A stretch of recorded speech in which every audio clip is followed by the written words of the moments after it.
बिस्मिल्लाहिर्रहमानिर्रहीम। अस्सलाम वालेकुम स्टूडेंट्स, हम BSN थर्ड सेमेस्टर की सब्जेक्ट हेल्थ असेसमेंट पढ़ रहे थे। हेल्थ असेसमेंट में हमने इसकी कोर्स जो है वो कंप्लीट कर लिया था। आप लोगों का ये कहना था, एक रिक्वेस्ट थी कि हेल्थ असेसमेंट के MCQs बनाए जाए। तो ये कुछ MCQs मुझे ऐसे मिले थे जो कि आप लोगों के जो कोर्स है, जो हमने वीडियो लेक्चर्स में कोर्स कंप्लीट कर लिया है, उन्हीं से उठाए गए हैं। तो ये इसका फर्स्ट MCQs नंबर 1 है। During interview between a nurse and a client, the nurse and client collaborate to identify problems and goals. This course during the phase of this interview is termed as, यानी एक interview हो रही है एक nurse और client के दरमियान। Interview जो है वो कंटिन्यू है। इसमें वो नर्स और क्लाइंट एक दूसरे से कोलैबोरेट कर रहे हैं कि उनको कोई प्रॉब्लम्स जो है वो आइडेंटिफाई हो और वो गोल बना सके। अब ये जो कोर्स ऑफ यानी कोर्स है ड्यूरिंग दिस फेज़, ये कौन सा फेज़ है, यानी जो कोलैबोरेशन हो रही है प्रॉब्लम को आइडेंटिफाई करने के लिए और गोल बनाने के लिए, तो ये कौन सी फ़ेज़ है। तो हमने पढ़ा था इंटरव्यू का जो हमने लेक्चर नंबर 2 था, इंटरव्यू यूनिट नंबर 2, वो उसमें जब हम पढ़ रहे थे तो फिर हमने पढ़ा था कि ये वर्किंग फ़ेज़ है, कि एक तो इंट्रोडक्टरी फ़ेज़ होता है, एक टर्मिनेटिंग फ़ेज़ होता है। इंट्रोडक्टरी में इंट्रोडक्शन करते हैं, टर्मिनेटिंग में उसकी क्लोज़र होती है। और ये जो वर्किंग फ़ेज़ होती है, इसमें नर्स और क्लाइंट कोलैबोरेट करके प्रॉब्लम्स को फाइंड करती है और गोल्स जो है वो बना देती है। तो इसका जो करेक्ट ऑप्शन है वो है वर्किंग फ़ेज़। MCQs नंबर 2 है। During a client interview you ask question about the client past health history. The primary purpose of asking about past health history is, यानी स्टूडेंट्स एक इंटरव्यू के दौरान आप question as a nurse आप question करते हो client से कि उसके पास्ट हेल्थ हिस्ट्री के बारे में। तो आपका ये जो पास्ट हेल्थ हिस्ट्री के बारे में क्वेश्चन करना है, इसका पर्पस क्या होता है, ये आपसे पूछ रहा है। और इसके ऑप्शन है कि आप इसलिए पूछ रहे हैं कि determine whether genetic condition are present, के मेरे पेशेंट में कोई जेनेटिक कंडीशन तो प्रेजेंट नहीं है, वो मालूम करने के लिए। या evaluate how the client current symptoms affect life style, के जो करेंट क्लाइंट में जो सिम्टम्स है वो किस तरीके से लाइफ स्टाइल को इफ़ेक्ट करती है, ये पूछने के लिए कर रहे हैं। या फिर identifying the risk factor to the client, के क्लाइंट को कौन से रिस्क फैक्टर्स है और इसके साथ हीज़ हर सिग्निफिकेंट अदर्स, यानी इसके साथ वो पेशेंट जो है उसके साथ जो दूसरी इम्पोर्टेंस बातें होती हैं वो मालूम करने के लिए। या फिर summarize the family's health problem, उसकी जो फैमिली में हेल्थ प्रॉब्लम है उनको समराइज़ करने के लिए। तो यहाँ पे फैमिली की जो बातें हैं, जो जेनेटिक की बात है या फैमिली की, ये ऑप्शन ए और ऑप्शन डी। इसमें जेनेटिक की बात, यानी ये फैमिली हिस्ट्री की बात कर रहे हैं। तो इसमें हमने पेशेंट के पास्ट हेल्थ हिस्ट्री के बारे में पूछा है, इसमें कोई हेल्थ फैमिली हिस्ट्री हम नहीं पूछ रहे हैं। तो ऑप्शन ए भी इनकरेक्ट है और ऑप्शन डी भी गलत है। और ऑप्शन बी को अगर हम देखें तो इसमें करंट सिम्टम्स की बात कर रहा है, तो हमने पास्ट हेल्थ हिस्ट्री पूछी है। तो इसका मतलब है कि जो रिस्क फैक्टर्स है वो पास्ट हेल्थ हिस्ट्री में इंक्लूड हो सकते हैं और इससे रिलेटेड दूसरे भी पास्ट हेल्थ हिस्ट्री से रिलेटेड कुछ इंपॉर्टेंट सिग्निफिकेंट चीज़ें जो है वो हमें मालूम हो सकती है। तो हमने जो पेशेंट से उसके पास्ट हेल्थ हिस्ट्री के बारे में क्वेश्चन आस्क किया था, इसका पर्पस ये है कि हम रिस्क फैक्टर्स को आइडेंटिफाई कर रहे हैं क्लाइंट के लिए और जो इसके साथ दूसरी इंपॉर्टेंट बातें हैं उसके हेल्थ से रिलेटेड वो मालूम कर रहे हैं। MCQs नंबर 3 है। A dark skin client visit to the clinic because he isn't feeling well, यानी एक डार्क स्किन वाला एक क्लाइंट जो है उसने क्लिनिक को विज़िट किया है क्योंकि वो जो है वेल फीलिंग नहीं कर रहा। To assess the client skin for jaundice you would inspect the client, यानी अब उसके जॉन्डिस को मालूम करने के लिए कि उसमें जॉन्डिस है या नहीं, इसको मालूम करने के लिए आप किस तरीके से इंस्पेक्शन करेंगे। यानी वो जो है फीलिंग वेल नहीं कर रहा, तो फिर आप उसके इस जो है आप उसकी स्किन को नहीं अब एसेस कर सकते उसके। तो ऑप्शन में क्या है, एब्डोमेन को आप देखेंगे, आर्म्स को देखेंगे, लेग्स को देखेंगे, तो वो जो है पेशेंट जो है वेल फील नहीं कर रहा, इस वजह से एब्डोमेन, आर्म और लेग्स तक एसेस नहीं हो सकती। इस वजह से स्क्लेरा जो है यानी जो वाइट पोर्शन है आइज़ की, इसको हम देखेंगे, इसको इंस्पेक्ट करेंगे कि स्क्लेरा अगर येलो कलर की हो गई है तो हमें मालूम हो जाएगी कि ये जॉन्डिस इसको हुआ है। MCQs नंबर 4 है, during a comprehensive assessment the primary technique used by nurse through out the examination is, यानी एक comprehensive assessment अगर की जा रही हो, यानी एक comprehensive टाइप ऑफ असेसमेंट की जा रही हो, तो उसमें जो प्राइमरी टेक्निक है जो कि थ्रू आउट एग्जामिनेशन रहती है वो क्या है। तो आप लोगों को पता है कि ये इंस्पेक्शन है। इंस्पेक्शन जब हम अस्कल्टेशन करते हैं तो उसके साथ भी हम इंस्पेक्शन करते हैं, यानी हम आँखों से, नोज़ से और जो है ये हम फील करते रहते हैं ना, चाहे हम अस्कल्टेशन कर रहे हो तब भी हम ऑब्ज़र्व करते हैं पेशेंट को, जनरली पल्पेशन कर रहे हो तब भी करते हैं। जो स्पेशल मैन्यूर्स यानी जो जितने भी स्पेशल तरीके होते हैं वो भी अप्लाई कर रहे हो तो इंस्पेक्शन जो है वो साथ में कर रहे होते हैं। यानी इंस्पेक्शन जो है वो एक ऐसी प्राइमरी टेक्निक है एग्जामिनेशन की जो कि थ्रू आउट द एग्जामिनेशन जारी रहती है। तो इसका जो करेक्ट ऑप्शन है वो है इंस्पेक्शन। अब MCQ नंबर 5 है, The nurse assesses an adult client head and neck while examining the carotid arteries. The nurse assesses each artery individually in order to prevent a, एक नर्स जो है वो assess कर रहा है, एक एडल्ट क्लाइंट की असेसमेंट कर रही है, इसके हेड और नेक की असेसमेंट कर रही है। तो ये यहाँ पे कैरोटिड आर्टरीज़ को एग्जामिन कर रही है और कैरोटिड आर्टरीज़ को एग्जामिन करते वक्त हर एक आर्टरी को इंडिविजुअली एग्जामिन कर रही है। तो इसको इंडिविजुअली हर एक आर्टरी को एग्जामिन करने का मकसद क्या है। ऑप्शन ए है decrease pulse pressure, option b है यानी पल्स प्रेशर को डिक्रीज़ करने के लिए, ऑप्शन बी है प्रीमेच्योर वेंट्रिकुलर हार्ट साउंड, जो premature ventricular heart sound है उसको डिक्रीज़ करने के लिए, या rapid the client's pulse rate को रैपिड करने के लिए, और ऑप्शन डी है reduction of blood flow supply to the brain, यानी ये मालूम करने के लिए कर रही है, एसेस करने के लिए यानी प्रिवेंट करने के लिए कर रही है कि क्या प्रिवेंट करने के लिए कर रही है, ब्लड सप्लाई है ब्रेन को यानी वो रिड्यूस ना हो, ब्लड किसी आर्टरीज में कोई प्रॉब्लम हो जिसकी वजह से ब्रेन को ब्लड सप्लाई की रिडक्शन ना हो। इस ब्लड सप्लाई की रिडक्शन को प्रिवेंट करने के लिए एक नर्स जो है वो तमाम जो जितने भी आर्टरीज़ है उनको इंडिविजुअली एसेस करती है। MCQ नंबर 6 है, while assessing the client's skull, the nurse identifies that the client's skull and facial bones are larger and thicker than usual. The nurse should assess, अब यहाँ पे एक क्लाइंट की स्कल की assessment हो रही है, तो नर्स ने आइडेंटिफाई किया कि जो क्लाइंट की स्कल है और फेशियल बोन्स है वो लार्जर हो गए हैं और थिकर भी हो गए हैं, यूजुअल से वो थिकर भी है, लार्जर भी है।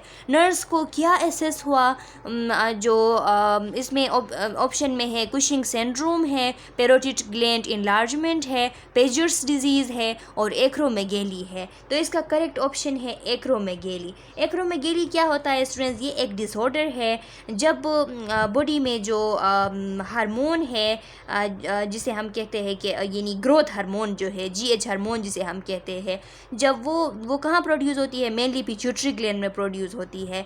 जब वो ज़्यादा मकदार में यानी हाई अमाउंट में ग्रोथ हार्मोन प्रोड्यूस होती है तो इसकी वजह से कार्टिलेज हो गए, बोन्स हो गए और जो टिश्यूज़ और ऑर्गन्स होते हैं बॉडी में सब साइज़ में इंक्रीज़ हो जाते हैं। इस कंडीशन को एक्रोमेगेली कहा जाता है। तो यहाँ पे भी स्कल में और फेशियल बोन दोनों इनलार्ज हो गए हैं, तो इसका मतलब है ये एक्रोमेगेली हो गया है। नर्स जो है वो एसेस कर रहा है एक्रोमेगेली को।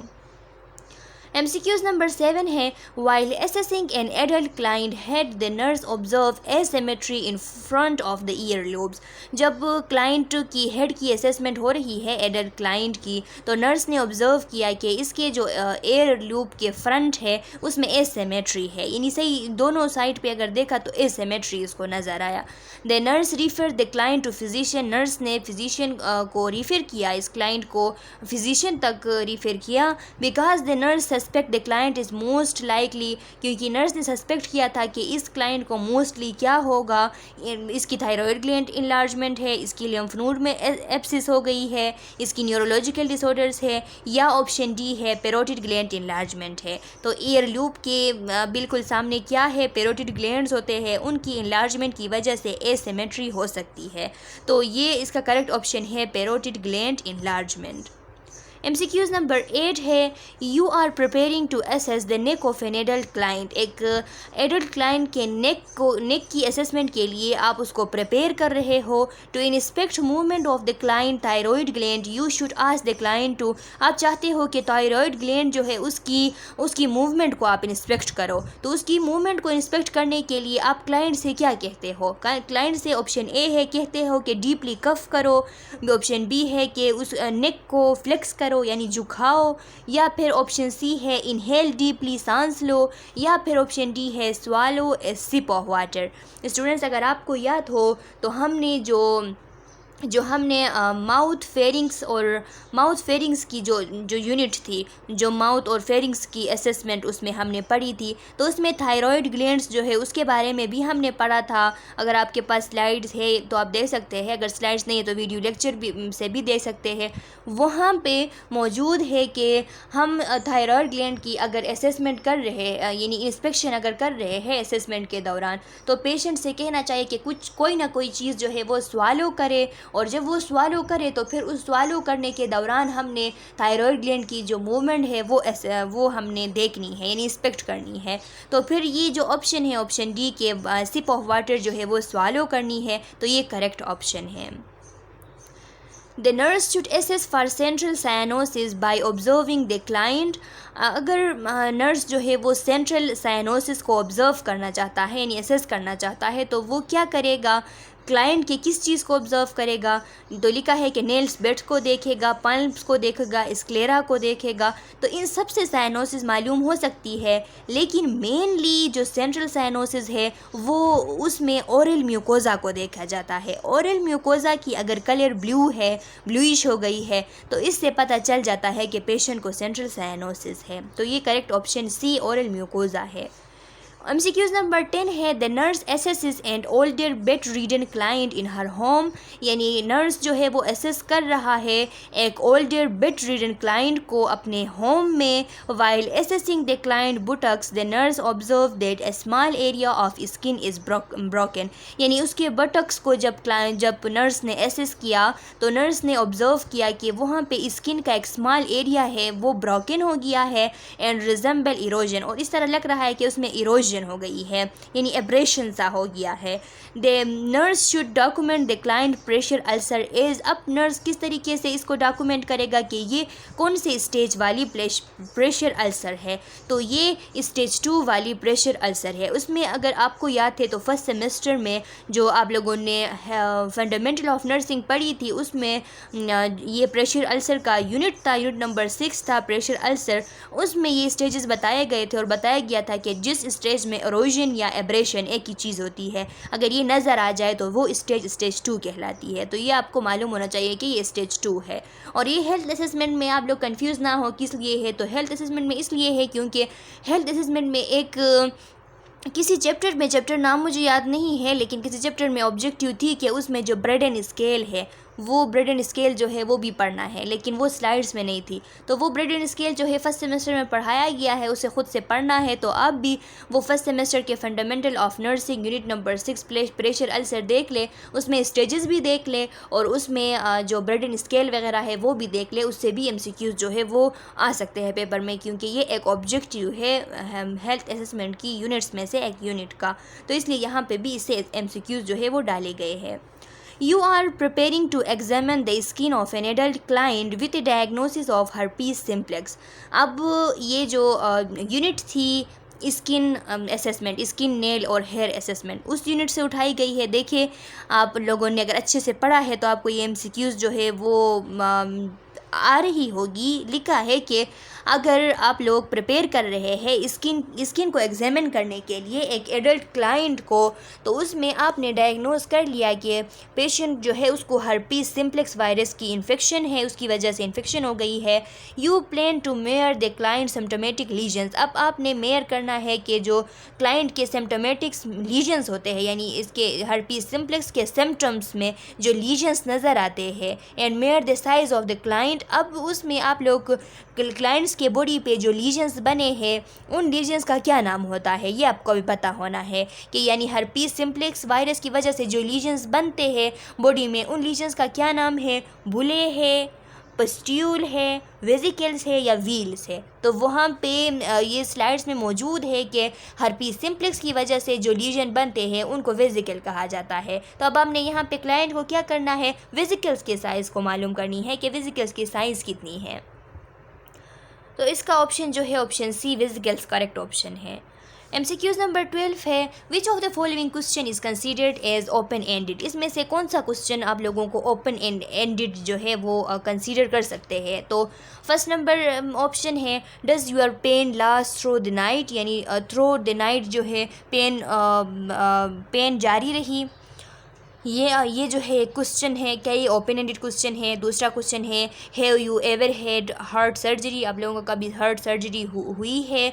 तो ये भी आप लोगों को लग रही है कि ये एक क्लोज एंडेड है, यानी एक सिंपल सा क्वेश्चन डायरेक्टली पूछा जा रहा है, तो ये सब क्लोज एंडेड है। देखिए, do you have frequent get headache, क्या आपको जल्दी से सर दर्द स्टार्ट होती है? तो ये भी एक क्लोज एंडेड क्वेश्चन है। लेकिन जो लास्ट वाला डी ऑप्शन वाला क्वेश्चन है, how would you describe your pain, यानी आप किस तरह बयान कर सकते हैं अपने पेन को, तो ये एक ओपन एंडेड क्वेश्चन है। तो इसका ऑप्शन डी करेक्ट ऑप्शन है, how would you describe your pain. Skin temperature is best assess with the. अब आप लोगों को पता है उस लेक्चर्स के दौरान, मुझे याद है कि लेक्चर्स के दौरान मैंने आप लोगों को पढ़ाया था हेल्थ असेसमेंट के किसी यूनिट में कि जब हम टेम्परेचर देखते हैं स्किन के टेम्परेचर को, तो तब जो बैक ऑफ द हैंड होता है उससे सही तरीके से टेम्परेचर जो है वो एसेस होती है। तो यहाँ पे भी आप लोगों को अब ये बात याद रखनी है। तो यहाँ पे है कि फिंगर जो टिप्स होते हैं उनके थ्रू, रिस्ट के through, plum of the hand से या back of the finger of the hand से। तो फिर आप लोगों को अगर वो बात याद है तो ये back of the finger of the hand है कि इससे टेम्परेचर जो है वो बेस्टली एसेस होती है। While assessing a client with hypothyroidism, the following are sign and symptoms except, यानी अगर हम एक क्लाइंट जिसको हाइपोथायरॉयडिज्म है उसकी असेसमेंट कर रहे हो तो फिर उसके साइन सिम्टम्स जो है वो इनमें से ऑप्शंस में सारे होंगे, लेकिन एक्सेप्ट यानी कौन सा उसका साइन सिम्टम नहीं होगा। तो फिर उसको ज़ाहिरी सी बात है, अगर हाइपोथायरॉयडिज्म है, हाइपोथायरॉयडिज्म में उसको फैटीग भी होगी, उसकी वेट गेन भी होगी, उसको जो है स्लो डीप टेंडोन रिफ्लेक्सेस होगी। हमने पढ़ा था कि हाइपोथायरॉयडिज्म में जो डीप टेंडोन रिफ्लेक्सेस होती है वो स्लो होती है, लेकिन उसकी जो हैंड्स है, उसकी फीट है और उसकी टंग है वो इनलार्ज नहीं हो सकती क्योंकि हाइपोथायरॉयडिज्म है। इसलिए इसमें एक्सेप्शन की जो ऑप्शन है वो ए है कि उस पेशेंट की हैंड्स, उसकी फीट और उसकी टंग जो है वो इनलार्ज नहीं हो सकती। तो ये करेक्ट ऑप्शन है। MCQs नंबर 15 है, during physical assessment the nurse notice clubbing of the client fingers, this is a sign of, यानी फिजिकल असेसमेंट के दौरान नर्स जो है वो नोटिस करती है कि क्लाइंट्स जो है उसके फिंगर के जो नेल्स है वो क्लम्ब्ड हो गए हैं, यानी क्लम्बिंग उनकी हो गई है। तो ये हमने जो नेल असेसमेंट है हेल्थ असेसमेंट के यूनिट्स में से नेल असेसमेंट में, उसमें हमने पढ़ा था कि ये हाइपोक्सिया या लंग्स कैंसर की वजह से होता है। तो इस ऑप्शन में माल न्यूट्रिशन है, बैक्टीरियल इन्फेक्शन है, एलर्जिक रिएक्शन है, लंग कैंसर नहीं है, लेकिन हाइपोक्सिया मौजूद है। तो आपका करेक्ट ऑप्शन हाइपोक्सिया है कि हाइपोक्सिया की वजह से नील फिंगर के जो नेल्स होते हैं इनकी क्लम्बिंग होती है। When waiting a client daily, you will most need to wait the client at which of the following time. अगर डेली वेट करना है, पेशेंट की वेट चेकिंग करनी है, तो कौन सा टाइम जो है इसके लिए बेस्ट टाइम होगा. तो when most rested यानी ज़्यादातर जब लोग रेस्ट कर रहे हो, यानी वो पेशेंट जो है वो रेस्ट पे हो तब, या वो बात शॉवर करे, बात करे उसके बाद, या उसकी वो जो हायर प्रायोरिटीज़ आर कंप्लीटेड, यानी जो सारे हायर प्रायोरिटीज़ कंप्लीट हो उसके बाद, या at the same time each day, यानी जिस वक्त हर रोज़ करते हो तो इसी वक्त. तो यही ठीक इन ऑप्शन में से ऑप्शन है कि जिस वक्त हर रोज़ करते हो तो उसी वक्त जो है वेट को चेक करना अच्छा होगा. MCQs नंबर 17 है, while examining your client to detect pallor, where would you expect to see pallor most evident in the person of all type of skin color. यानी जब एग्जामिन कर रहे हो क्लाइंट को पेलर डिटेक्ट करने के लिए, यानी स्किन की पेल कलर को डिटेक्ट करने के लिए, तो कहाँ पे, यानी where would you expect to see pallor, pallor को आप कहाँ पे एक्सपेक्ट कर रहे हो कि आप पेलर जो है वो आप लोगों को दिखाई दे, यानी मोस्ट एविडेंट जो है वो कहाँ पे होती है. तो ये मोस्ट एविडेंट जो है ओरल म्यूकोजा मेम्ब्रेन और कंजंक्टिवा पे होती है. ये बात आपने याद रखनी है. दूसरे जो ऑप्शन है ईयर लूब्स है, बिहाइंड द नी है, इनर थाई है, इनर एस्पेक्ट ऑफ आर्म है, ये इनकरेक्ट ऑप्शन है. इनमें से जो करेक्ट ऑप्शन है वो कंजंक्टिवा और ओरल म्यूकस मेम्ब्रेन है. MCQs नंबर 18 है, when counting apical pulse during the physical assessment, it is the most accepted practice for the nurse to count the apical pulse in which of the following ways. अगर apical pulse यानी जो heart के apex में जो pulse जो है वो count की जाती है, तो फिज़िकल असेसमेंट के दौरान अगर नर्स वो पल्स काउंट कर रही है तो कौन सा वे जो है वो उसके लिए सबसे अच्छा वे होगा कि उस तरीके से वो एसेस करें. तो ये यानी ऑप्शन बी है, for 30 second and multiply by 2, 30 second हो और 2 से मल्टीप्लाई करे, for 1 minute checking radial pulse at the same time 1 minute के लिए, और फिर रेडियल पल्स भी चेक करे फॉर 1 फुल मिनट. तो इसका जो करेक्ट ऑप्शन है वो ऑप्शन ए है, for 15 second and multiply by 4. तो ये इसके लिए एक ख़ास फार्मूला है कि 15 सेकेंड के लिए पल्स जो है वो एसेस करे और फिर उसको मल्टीप्लाई करे 4 से, जो जितनी भी वैल्यू आए. यानी अगर 1 सेकेंड में एक बार जो है वो भी पल्स जो है वो महसूस होती है, तो फिर हम 15 को अगर मल्टीप्लाई बाई 4 करेंगे तो 60 आता है, यानी ये नॉर्मल रेंज में आ जाती है. तो 1 मिनट में 1 सेकेंड में अगर 2 पल्स होते हैं, 3 होते हैं, जो भी होते हैं, तो फिर लास्ट में जाके वो फिर नॉर्मल रेंज में उसको देखा जाता है कि नॉर्मल है या नहीं. लेकिन इसका आंसर जो है वो 4 के साथ मल्टीप्लाई करके निकाला जाता है. 19 MCQs नंबर है, MCQs नंबर 19 है. इसमें है, which of the following is included in the emotional preparation of adult patient for a physical examination. यानी फ़िज़िकल एग्जामिनेशन के लिए इसमें से कौन सा जो प्रिपरेशन है वो इमोशनल प्रिपरेशन है पेशेंट की. तो explain in technical term exactly what will occur during the examination. यानी आप टेक्निकल टर्म में बता रहे हो कि एग्जामिनेशन के दौरान क्या होगा, ये सही होगा. या ऑप्शन नंबर 2 है, tell them their cooperation can contribute to the success of the examination, के उनकी कंट्रीब्यूशन, उनकी कोऑपरेशन की वजह से एग्जामिनेशन सक्सेस होगी, या उनको बताना, या फिर उनको कुछ भी नहीं बताना, यानी पेशेंट को बताने से अवॉइड करना कि how they can expect to feel during part of the examination, के वो किस तरीके से एक्सपेक्ट करते हैं कि क्या फ़ील करेंगे, ये उसको नहीं बताना. Be form and discourage patient, question form रहना और पेशेंट के क्वेश्चन को डिस्करेज करना. तो ये सब गलत ऑप्शन है. ए भी गलत है, सी भी गलत है और डी भी गलत है. इसमें से जो करेक्ट ऑप्शन है वो है कि उनको बता देना कि उनकी कॉर्पोरेशन और उनकी कंट्रीब्यूशन की वजह से एग्जामिनेशन जो है इसकी सक्सेस होगी. For a given 19-year-old female with a height of 170 cm and weight of 69 kg यानी kilogram, her BMI calculation formula will be. यानी अगर आपके पास एक 19-year-old फीमेल है, उसकी जो हाइट है वो 170 सेंटीमीटर है और उसकी जो वेट है वो 69 kg है. अब आप इसकी जो BMI कैलकुलेशन फार्मूला है वो किस तरीके से मालूम करेंगे. यानी इन ऑप्शन में से इस पेशेंट का जो आपको इसके वैल्यूज़ मेथड्स गिवन है इसके वेट के, इसके हाइट के, इसका BMI किस तरह होगा। तो यहाँ पे इसके BMI जो है option number d, BMI is equal to 69/1.7 multiply by 1.7 है। तो ये किस तरीके से आया है स्टूडेंट्स, ये भी जो जनरल असेसमेंट थी उसमें से वेट असेसमेंट में आप लोगों को इसका फॉर्मूला जो है वो बताया गया था। इसके लिए मैंने यहाँ पे एक लास्ट में इसको सॉल्व करके एक पेज अटैच किया हुआ है, वो आप लोगों को समझा देती हूँ। अच्छा स्टूडेंट्स, तो ये इस तरह होता है कि अभी ये पेशेंट है, तो आप किस तरीके से मालूम करेंगे इस पेशेंट के लिए कि इस पेशेंट को अभी किस तरीके से आप इसके लिए मालूम करेंगे कि इसके लिए फ़ॉर्मूला किस तरह से निकालेंगे BMI के लिए। तो हमें इसका जो हाइट है वो दिया गया था कि इसका हाइट जो है 170 सेंटीमीटर है और इसकी जो वेट है वो 69 kg है, ये हमको क्वेश्चन में दिया गया है। अब इसका BMI मालूम करना है तो हमें हमारे पास जो फॉर्मूला होती है BMI की वो क्या है, weight in kg divide by height in metre square. यानी यह आपने याद रखनी है कि BMI के लिए जो फॉर्मूला है वो weight in kg divide by height in metre square है। तो अब उसकी वेट जो है पेशेंट की वो तो आप लोगों को पता है कि वेट उसकी 69 थी, तो वेट की जगह पे फॉर्मूला पे अपने वेट की वैल्यू पुट की है। अब यहाँ पे मीटर स्क्वायर है, यानी हाइट की जो वैल्यू है वो आपसे फॉर्मूला मांग रहा है कि वो मीटर स्क्वायर है, और आपके पास जो यहाँ पे क्वेश्चन में दी गई है वो है 170 सेंटीमीटर, यानी आपके पास ये सेंटीमीटर में है।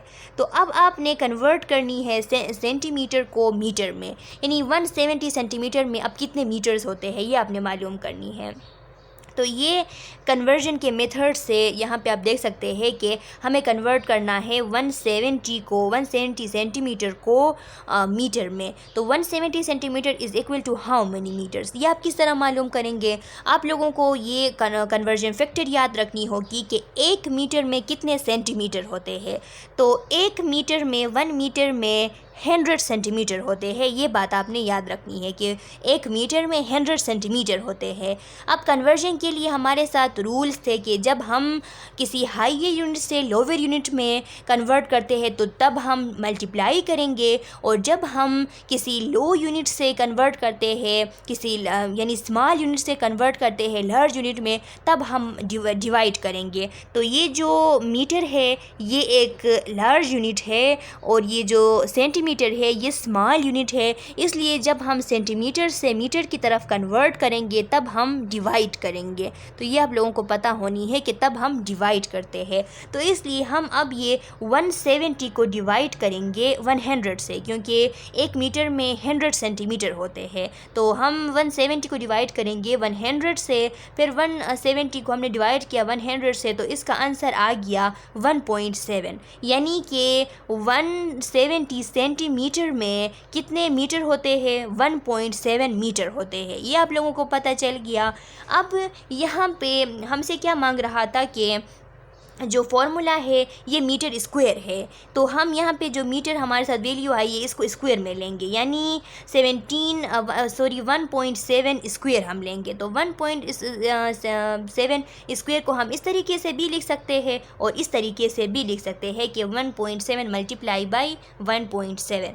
तो ये आप लोगों का वो फार्मूला कि वहाँ पे आप लोगों को दिया गया है कि इसका फार्मूला इस तरह होगा कि 69 हम देखते हैं ऊपर जाके कि वो किस तरीके से आपको दिया गया था कि इसका फार्मूला जो है वो किस तरीके का होगा।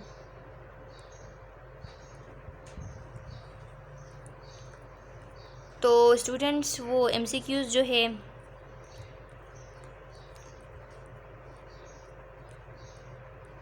हाँ ये है।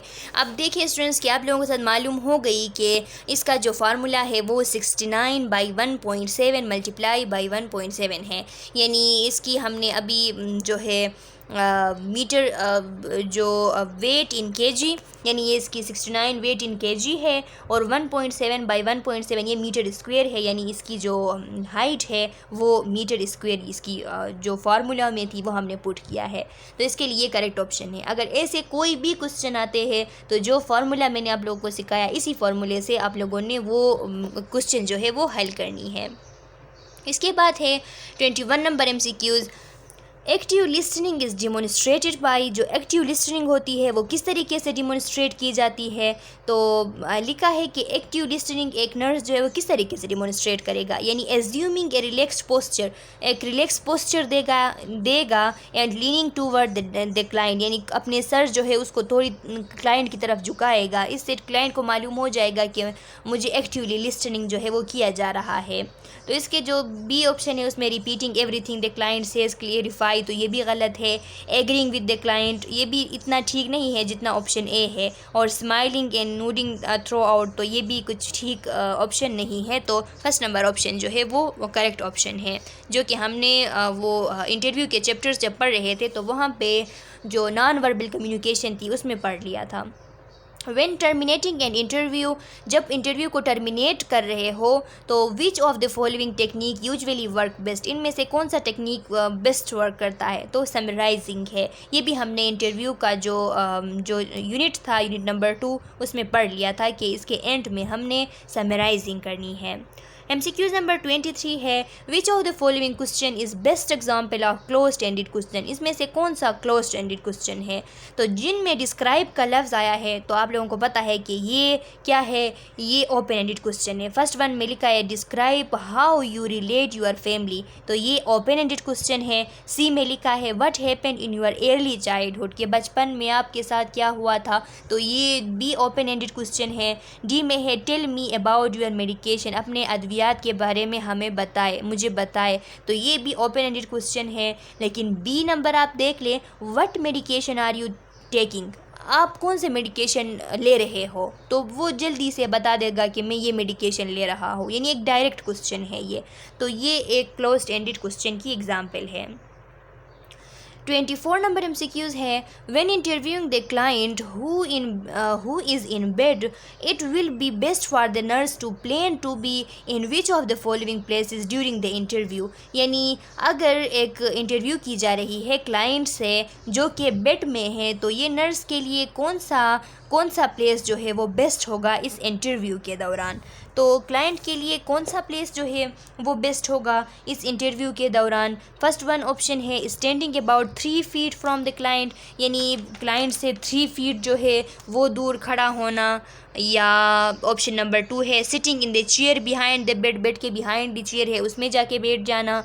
या ऑप्शन डी है sitting on the bed, bed में सिट करना। तो ये जो ऑप्शन बी और ऑप्शन डी है तो ये तो बिल्कुल गलत ऑप्शन है। अब ऑप्शन ए को देखते हैं कि उसमें 3 फीट लिखा हुआ है और हमने जो इंटरव्यू में पढ़ा था, हमने पढ़ा था उसमें कि 2 to 4 फीट, या जो 4 फीट है वो 2-3 बार 4 फीट ही आया था। तो अब हमने इनमें देखना है कि 4 फीट किस यानी 4 फीट अगर बन जाता है किसी ऑप्शन से, यानी ऑप्शन ए और ऑप्शन सी में, तो हम वो लिखेंगे। तो ऑप्शन ए में तो पता है कि ऑप्शन ए में 3 फीट है। अब ऑप्शन सी जो है इसमें लिखा है sitting in a chair at a 45 degree angle to the client, यानी वो पेशेंट अब जब बेड पे पड़ा है तो जाहिर सी बात है कि खड़ा होना यानी खड़ा होना इतना अच्छी बात नहीं है, उसके ऊपर इस तरह खड़ा होना, तो बैठ जाना ठीक होगा।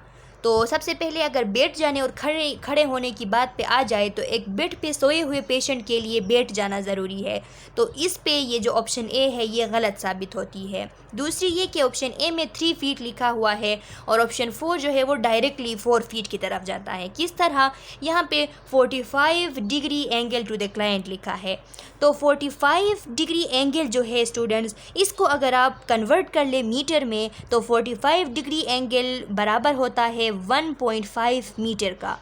अब ये जो 1.5 मीटर है इसको अगर आप कन्वर्ट कर ले फीट में तो 1.5 मीटर 4 फीट के बराबर होता है, यानी जो है 4 फीट के बिल्कुल बराबर होता है। तो इसीलिए हमने लेक्चर्स में भी पढ़ा था कि हमने 4 फीट जो है वो पेशेंट से डिस्टेंस रखनी है और एक बेड पे सोए हुए पेशेंट के लिए चेयर पे बैठना जो है वो एक सुकून का माहौल होगा और इन्वायरमेंट जो है उसका अच्छा बनेगा इस कंडीशन से।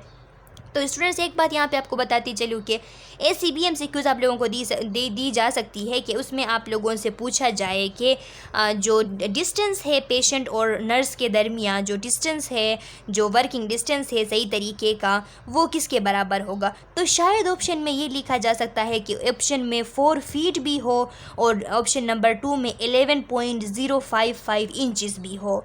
तो आप लोगों ने इसमें कंफ्यूज नहीं होना है। 11.055 या 11 इंचज़ जो है ये बराबर होते हैं 4 फीट के, या 1.5 मीटर दिया जा सकता है, तो 1.5 मीटर जो है वो भी बराबर होते हैं 4 फीट के, या 45 एंगल दिया जा सकता है, 45 डिग्री एंगल, तो ये भी फिर जाके बराबर होता है 4 फीट के। तो फिर आपने इन चीज़ों का ख्याल रखना है और उस MCQs का जो सही ऑप्शन है वो इस तरीके से सॉल्व करनी है। MCQs नंबर 25 है, during the physical assessment of mister Suhel's skin the nurse observe that mister Suhel's skin colour is pale. The nurse expect that mister Suhel may have, यानी फिजिकल असेसमेंट के दौरान मिस्टर सुहेल के स्किन को अगर देखा नर्स ने तो नर्स को मालूम हुआ कि उसका स्किन पेल है। अब नर्स जो है वो क्या एक्सपेक्ट करेगा, जॉन्डिस करेगा, पल्मोनरी एडीमा करेगा, हाइपरथायरॉइडिज्म करेगा या एनीमिया करेगा। तो पेल, अगर स्किन पेल है तो इससे स्किन पेल है तो आप कंफ्यूज ना हो कि उसमें जॉन्डिस होगा। जॉन्डिस के कुछ और भी इसके बहुत सारे सिम्टम्स होते हैं, लेकिन जो जनरल पेलनेस ऑफ स्किन होता है तो उसके लिए सबसे पहले हम एनीमिया एक्सपेक्ट करते हैं कि पेशेंट को एनीमिया होगा अगर उसकी स्किन की कलर जो है वो पेल है।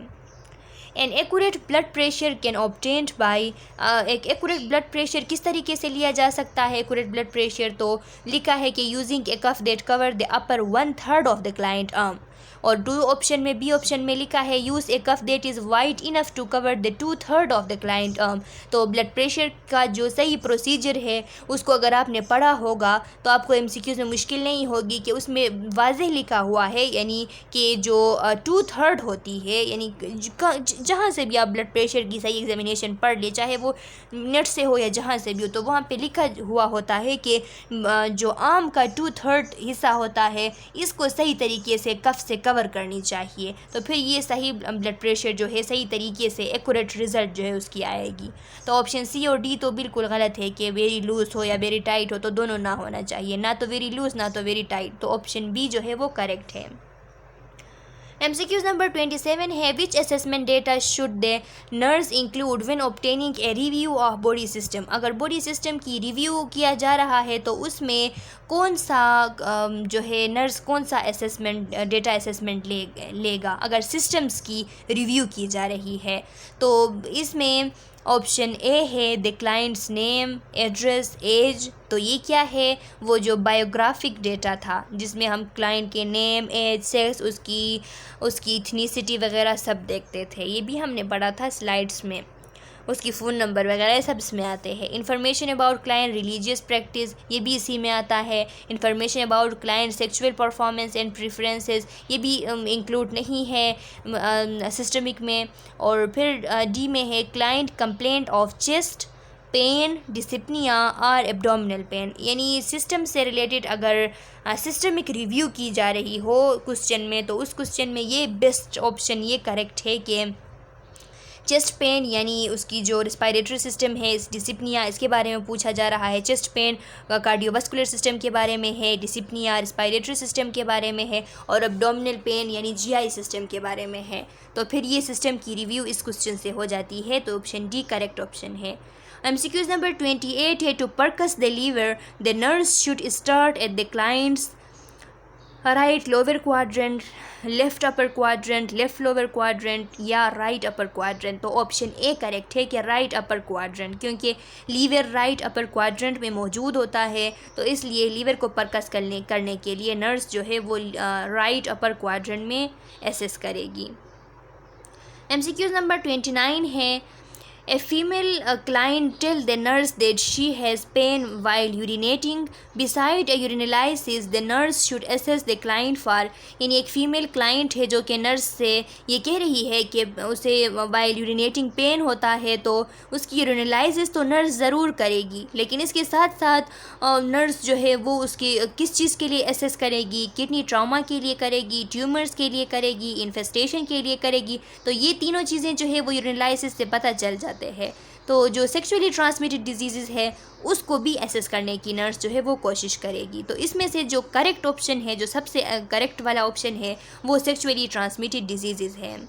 MCQs नंबर 30 है, to palpate the spleen the nurse should begin at the spleen को पल्पेट करने के लिए नर्स किस साइड पे बिगेन करेगी? तो लिखा है लेफ़्ट अपर क्वाड्रेंट, यानी स्प्लीन जो है लेफ़्ट अपर क्वाड्रेंट में मौजूद होती है, तो इसी वजह से लेफ़्ट अपर क्वाड्रेंट जो है इससे बिगेन करेगी। The nurse plans to assess the client kidney for tenderness. अभी नर्स जो है वो प्लान कर रहा है कि किडनीज़ की एसेस की जाए टेंडरनेस के लिए, यानी जो डिस्कम्फर्ट होती है इसके लिए। तो the nurse should assess the area of the, तो नर्स कौन सा एरिया एसेस करेगा? राइट अपर क्वाड्रेंट एसेस करेगा, लेफ्ट अपर क्वाड्रेंट एसेस करेगा, या एक्सटर्नल ओब्लिक एंगल करेगा, या ऑप्शन सी है कोस्टो वर्टिब्रल एंगल करेगा। तो ये स्टूडेंट्स कोस्टो वर्टिब्रल एंगल जो है, ये कोस्टो वर्टिब्रल एंगल ये जो बेक होता है वहाँ पे जो रिब केज का बॉटम होता है, यानी 12 नंबर रिब्स की लास्ट एंड होती है, तो वहाँ पे ये एक एंगल सा बना होता है, इसको कोस्टो वर्टिब्रल एंगल कहा जाता है, CVA इसे कहा जाता है, यानी कोस्टो वर्टिब्रल एंगल। ये मैं कम्युनिटी में आपके साथ इसकी पिक्चर जो है वो शेयर कर दूंगी, वहाँ से आप देख सकते हैं। तो ये इसका करेक्ट ऑप्शन है, क्योंकि कोस्टो वर्टिब्रल एंगल में किडनीज़ मौजूद होती है, यहाँ से किडनीज़ के टेंडरनेस का सही तरीके से पता लगाया जा सकता है। MCQs नंबर 32 है, the nurse is preparing to assess the abdomen of a hospitalize client 2 days after abdominal surgery. यानी एक नर्स जो है अब वो उसको प्रिपेयर कर रही है कि एसेस करनी है एक हॉस्पिटलाइज क्लाइंट के एब्डोमेन की, उसकी 2 दिन पहले सर्जरी हुई है और वो सर्जरी भी एब्डोमिनल सर्जरी हुई है। अब नर्स जो है वो फर्स्ट क्या करेगी? पल्पेट द इंसिजन साइड, जो कटा हुआ साइड है, जिस जगह पे इंसिजन लगाई गई है, कट की गई है, उस साइड को पल्पेट करेगी, बावेल साउंड को अस्कल्टेट करेगी, वो टेम्पेनी के लिए, टेम्पेनी जो साउंड है इसके लिए परकशन करेगी, या फिर इंस्पेक्ट द एब्डोमिनल एरिया। तो ये ऑप्शन डी करेक्ट है कि इस टाइम सर्जरी के बाद सर्जरी के एरिया को भी पल्पेट नहीं करना, अस्कल्टेट भी नहीं करनी है और परकस भी नहीं करनी है, उसे जस्ट ऑब्जर्व करनी है, यानी एब्डोमिनल एरिया की इंस्पेक्शन करनी है। MCQs नंबर 33 है, the nurse is planning to assess the abdomen of an adult male, what should be, यानी what should be done first. एक नर्स जो है वो प्लान कर रही है कि एक एडल्ट मेल के एब्डोमेन की असेसमेंट करे, तो अब क्या करे, पहले क्या करे फर्स्टली? तो पहले यहाँ पे बी नंबर ऑप्शन है, place the client in side lining position, उसे साइड लाइनिंग पोजीशन पे उसको प्लेस करे, क्लाइंट को इंस्ट्रक्ट करे कि अपने ब्रीथ को फ्यू सेकंड के लिए होल्ड करे, क्लाइंट को इंस्ट्रक्ट करे कि अपने आर्म जो है वो अबव द हेड रेज करे, या फिर instruct the client to empty his bladder. तो हमने ये स्लाइड्स में स्टूडेंट्स पढ़ लिया था कि क्लाइंट को इंस्ट्रक्ट करना है कि अपने ब्लैडर को एम्प्टी करे, फर्स्ट अपने ब्लैडर को एम्प्टी करने को क्लाइंट से कहना है। फिर MCQs नंबर 34 है, when palpating the abdomen begin by palpating, यानी एब्डोमेन को जब पल्पेट कर रहे हो तो फिर उसकी जो बिगिनिंग है वो किस तरीके से करनी चाहिए? वो उसकी बिगिनिंग लाइटली करनी चाहिए, यानी लाइट पल्पेशन के थ्रू बिगिनिंग करनी चाहिए। MCQs नंबर 35 है, to palpate the spleen the nurse should, अब स्प्लीन को पल्पेट करने के लिए नर्स क्या करेगी? तो इसमें से लिखा है कि instruct the client to exhale deeply, client को इंस्ट्रक्ट करेगी कि सही तरीके से डीपली एक्सहेल करना है। Point the finger on left, यानी ये जो लेफ़्ट फिंगर्स जो लेफ़्ट हैंड के फिंगर्स हैं इनको डाउनवर्ड पॉइंट करेगी, या ऑप्शन सी है, place the right hand below the left costal margin. इसमें स्टूडेंट्स हमने पढ़ा था स्प्लीन की, जब हम असेसमेंट पढ़ रहे थे, डाइजेस्टिव असेसमेंट का जो यूनिट है उसमें, जो सेकेंड लास्ट यूनिट है उसमें हमने पढ़ लिया था कि जब भी ये स्प्लीन की असेसमेंट की जा रही हो तो राइट हैंड जो है उसको जो लेफ़्ट कोस्टल मार्जिन है उसके बिलो ली रखना है, वहाँ से पल्पेट जो है स्टार्ट करनी है। तो ये अपनी याद रखनी है। अच्छा स्टूडेंट, ये 35 MCQs हो गए। अगर आप लोगों का इसमें कोई कन्फ्यूजन है, अगर आपको कोई ऑप्शन जो है वो ठीक नहीं लग रही है, तो फिर कमेंट सेक्शन में अपना क्वेश्चन डाल ले, मैं आपको क्लियर करवा दूँगी। और इसका जो नेक्स्ट पार्ट है, नेक्स्ट वीडियो लेक्चर में हम इसके मज़ीद 35 MCQs जो है वो पढ़ेंगे। तो ये 70 MCQs कंप्लीट होगा और ये MCQs जो है 70 कंप्लीट हो जाएंगे। तो आप लोगों से एक रिक्वेस्ट है कि वीडियो को लाइक करना ना भूलें, चैनल को सब्सक्राइब करें और बेल आइकन को प्रेस करें ताकि नेक्स्ट वीडियो लेक्चर की नोटिफिकेशन आप लोगों को जल्द से जल्द मिल सके। तब तक के लिए अल्लाह हाफिज़।